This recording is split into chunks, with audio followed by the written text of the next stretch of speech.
राजस्थान में विधानसभा चुनाव होने के बाद राजस्थान में कांग्रेस सरकार आई।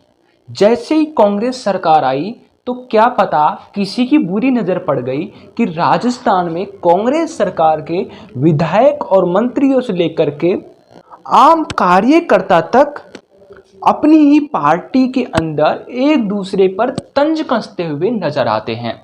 जैसे कि आप जानते हैं कि दूसरी पार्टियों पर तंज कसना नेता का एक जायज काम है, लेकिन ये बहुत कम मात्रा में देखने को आपको मिला होगा कि अपनी ही पार्टी के नेता और अपनी ही पार्टी के नेता के ऊपर तंज कसा जा रहा है।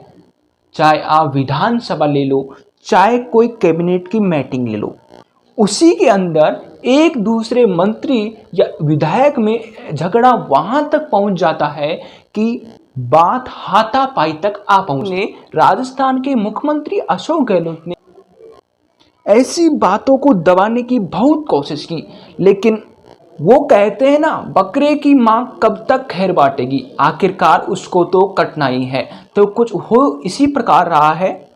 जैसा कि आपको मालूम था कि एक समय था जब राजस्थान के मुख्यमंत्री अशोक गहलोत और राजस्थान के उप मुख्यमंत्री सचिन पायलट आमने सामने हो गए थे, और इसी का परिणाम ये हुआ कि राजस्थान में दो गुट बन चुके थे। एक गहलोत गुट बन चुका था और दूसरा पायलट गुट बन चुका था। गहलोत गुट की अगर बात करें तो ये राजस्थान के दिल्ली रोड स्थित हेरिटेज होटल में अपने विधायकों को ठहराया गया था। इसी के अलावा जैसलमेर तक अपने विधायकों को छुपा कर रखा था। और अगर पायलट गुट की बात करें तो ये मानेसर हरियाणा में अपने विधायक अपने बहुमत के साथ बैठे हुए थे।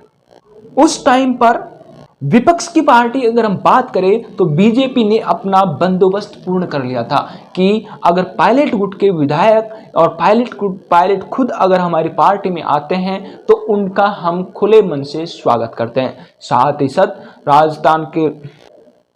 ही साथ लोकतांत्रिक पार्टी की संयोजक सांसद हनुमान बेनीवाल ने भी अपनी कमर कस ली थी और उन्होंने अपनी पार्टी में आने पर सचिन पायलट को खुले मन से स्वागत करने की बात कही। साथ ही साथ सांसद डॉक्टर किरोड़ी लाल मीणा ने टीवी के माध्यम से, ट्वीट के माध्यम से सचिन पायलट को संयम रहने की हिदायत दी। इसका परिणाम कुछ इस प्रकार हुआ कि कम से कम 1.5 महीने तक राजस्थान की कांग्रेस सरकार, वो भी भारत देश के अंतर्गत कोरोना ने एक विकराल रूप धारण कर रखा था, और इसका परिणाम ये हुआ कि कांग्रेस सरकार कम 1.5 महीने तक इधर उधर अपने बहुमत के लिए घूमती रही। और राजस्थान के गुटों वाली बात कांग्रेस के राष्ट्रीय अध्यक्ष तक पहुंच गई। राष्ट्रीय अध्यक्ष ने किसी प्रकार समझौता किया और वापस दोनों गुट एक जगह आए, लेकिन राजस्थान की गहलोत सरकार ने बहुत बड़ा बदलाव कर दिया। और बदलाव ये था, राजस्थान के शिक्षा मंत्री गोविंद सिंह डोटासरा को राजस्थान प्रदेश कांग्रेस का अध्यक्ष बना लिया, जबकि जो प्रदेश कांग्रेस अध्यक्ष के पद पर राजस्थान के पूर्व डिप्टी सीएम सचिन पायलट थे, उनको उनके प्रदेश अध्यक्ष के पद से हटा दिया गया और साथ ही साथ उनका डिप्टी सीएम का पद भी छीन लिया गया। पायलट के समर्थन में गए विधायकों को में 2 मंत्री शामिल थे, जिसमें मंत्री विश्वेंद्र सिंह और रमेश मीणा, दोनों मंत्रियों का पद वापस छीन लिया गया। साथ ही युवा कांग्रेस के अध्यक्ष का पद में भी बहुत बड़ा बदलाव कर दिया गया। छोटी मोटी समस्याएं आती रही इसी को लेकर के। अगर वर्तमान की बात करें तो वर्तमान में फिर से दोबारा कांग्रेस सरकार में हलचल मच चुकी है। गुड़ामालानी के विधायक हेमाराम चौधरी ने इस्तीफा दे दिया है। उन्होंने सीधा सीधा आरोप ये लगाया कि अगर हमारी बात कोई सुनता ही नहीं है तो हमारा एमएलए होने का मतलब ही क्या हुआ। उनके समर्थन में विधायक मुरारीलाल मीणा और वेद प्रकाश सोलंकी आ चुके हैं। ये तो हम मानते हैं कि पायलट गुट के अंतर्गत आने वाले विधायक हेमाराम चौधरी जी का समर्थन किया, वो तो पायलट गुट वालों का समर्थन करेंगे, लेकिन जो गहलोत गुट बना हुआ है उसके अंदर भी बहुत कुछ घटित होने वाला बाकी था। जो गहलोत के विधायक थे वो भी सामने निकल कर आ रहे और उन्होंने भी मीडिया के माध्यम से सरकार को उनके काम नहीं होने की हिदायत दी। और इसी से जुड़ा हुआ एक मामला सामने आया है। राजस्थान में 12वीं 10वीं बोर्ड की एग्जाम कैंसिल करने की कैबिनेट बैठक चल रही थी। उसी टाइम पे गहलोत गुट में आने वाले 2 मंत्रियों में आपस में कहासुनी होने लगी, जिसमें से एक मंत्री शांति धारीवाल और दूसरा शिक्षा मंत्री गोविंद सिंह डोटासरा है। जैसे ही कैबिनेट बैठक में आपस में झगड़ा होने लगा तो शिक्षा मंत्री डोटासरा बैठक को छोड़कर जाने लगे, लेकिन जैसे ही गहलोत ने इशारा किया कि बैठ जाओ तो वापस बैठ गए।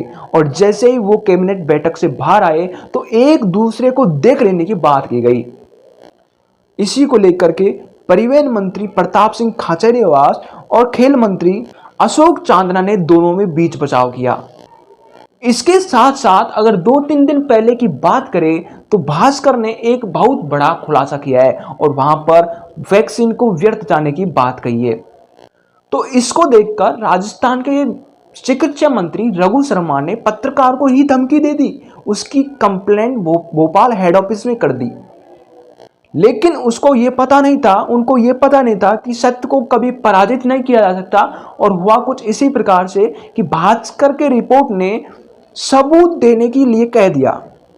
तो ये सारी बातों को देख करके ये अनुमान लगाया जा सकता है कि राजस्थान की कांग्रेस सरकार जब बनी थी तो उसमें जब राजनीतिक विस्तार किया गया उसमें कहीं ना कहीं कमी रहती गई और जिस पद पर जिस व्यक्ति को बैठाना चाहिए उस पद पर उस व्यक्ति को नहीं बैठाया।